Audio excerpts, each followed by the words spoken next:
Well, everyone, Junior here. I'm in my garage. It's not the 3D printing video I promised. It is a 3D printing video, but it's not the one I wanted to make. And I'm just gonna skip all the garbage, all the intro. I'll just show you what it is. This is what happens when you have catastrophic 3D printing failure. No, legitimately, this is terrible.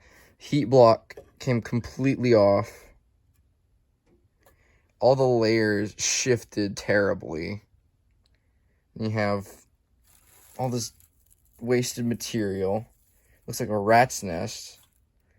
And worst of all, heatsink looks like I don't know what that is. That looks like dried paint around something. But long story short, this is catastrophic 3D printing failure. If I hadn't caught this could have been a fire, because this was just hanging off the side. This is definitely the dark side of 3D printing that a lot of people don't want to show you. Of course, my printer is custom, but let this be a warning.